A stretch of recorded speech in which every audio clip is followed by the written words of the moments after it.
Hello and welcome to defeatburnout.com. Today we have a special guest with us, Emma Symes, who is a power yoga instructor. Welcome, Emma. It's great to have you with us. Thank you for having me. So, Emma, this channel, it's all about how you can spot the signs of burnout, how you can recover from it, and really just what the good practices for self-care are to have in our day-to-day life. And obviously, yoga, I've heard, has huge benefits for stress and things like that. How did you get into it? So everybody has a yoga story. Mine is that I was in a very, very bad place emotionally. I had a lot going on in my family life that was very difficult. And I was also suffering with lots of back pain.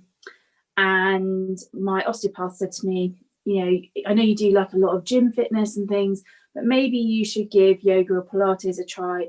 It would be a bit better. It might strengthen your back more. And I was browsing on Facebook, and a local teacher just advertised a beginner's course in power yoga. And I went, and although after the first session, I don't think I've ever hurt so much because it was so new and I'd never moved my body in that way. But I really enjoyed it, and I just kept going back. And then I decided to qualify as a yoga teacher myself. Great.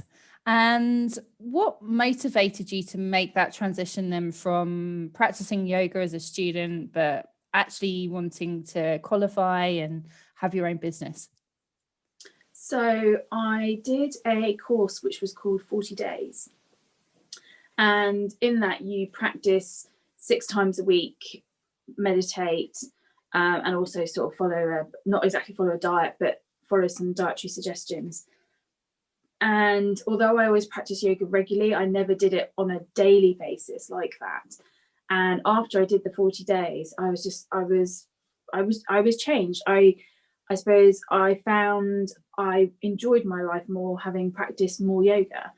And therefore, when the opportunity came up to do yoga teacher training, I decided that I really wanted to do it, not necessarily at first to be a yoga teacher, but actually just to deepen my understanding of yoga and deepen my own personal practice. And I did the teacher training and I loved it so much that I was like, okay, I've got to keep on teaching because I really enjoy it. Awesome.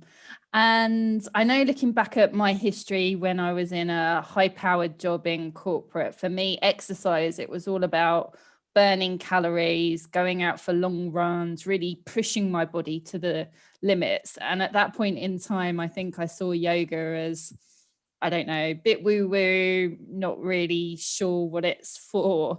Can you educate me on just what are the benefits of yoga as a practice? Okay, so there are lots of different types of yoga. And I'm not going to talk to you about other types because I'm not qualified in them. I don't know.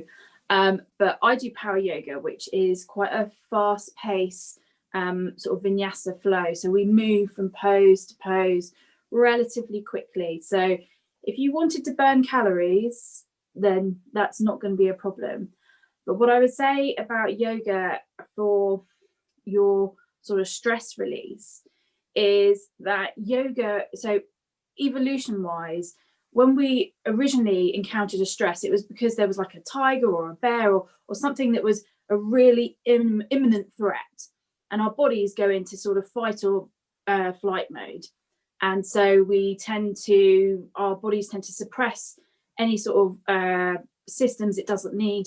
It sends vital sort of blood and energy to organs that it really needs, and everything else switches off, which is quite often, if you're approaching burnout, you can find that your memory's not very good, because when you're in that high stress mode, your brain does not make new memories because it is literally just trying to survive. It is working from moment to moment. Now, the problem is that with our bodies is that we are not designed to be under a constant stress. The idea is that you have that stress, and then your parasympathetic nervous system comes in and it goes, okay, the stress is gone now. It's time to rest, digest everything and calm your body, and everything returns back to normal. But the problem is that modern day stresses aren't like a tiger or bear. it's a continual thing, and sometimes it can be gradual and it can increase very, very slowly. So your body can stay in this constant kind of stress of kind of feeling it's in that fight or flight mode rather than ever sort of relaxing. And what yoga does is it really helps with your parasympathetic nervous system, which is the rest and digest, which really helps for you to calm your nervous system down and calm your body down. It also works a lot on the mindfulness aspect because it brings you into your own body and helps connect your mind to your body, which also lets you deal with a lot of the internal dialogue that goes on in our heads. I mean, I know that personally, my mind is always worrying and talking to me, and sometimes those thoughts are not great thoughts. They can be quite negative thoughts. But I find if I'm doing yoga on my mat, I can work through those negative thoughts and actually start to build on the positive thoughts. And I think that's what yoga really does. It gives you that space for your body and your mind to connect. Yeah.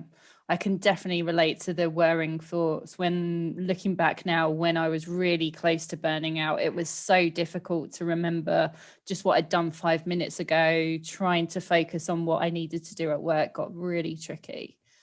And I think looking back, one of the things I struggled with at the time was I felt like I was so busy, there was no time to do anything. So all of my self-care routine kind of went out of the window.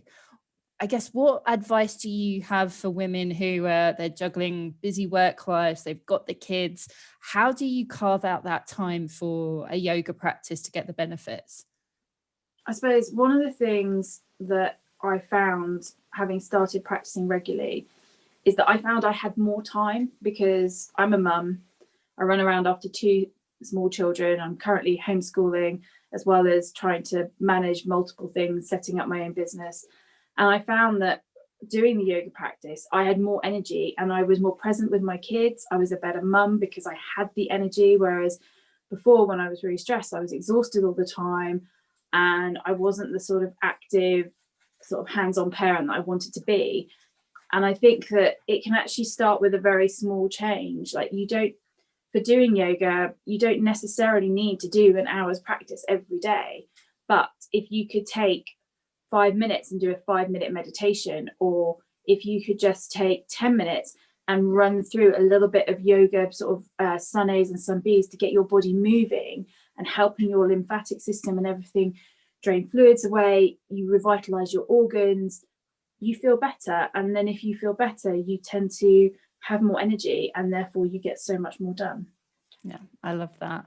And I think sometimes when you first go to a yoga class, it can almost be a little bit intimidating. There's that sense of you're going to see all the beautiful people there in their sweaty Betty with their legs over their head. Kind of what's a good way to get started and to break through that initial block? I think most teachers will say that their classes are taught to all abilities, and I am not knocking that. I think anybody can turn up to a yoga class, they will find that yoga teachers are very inclusive people.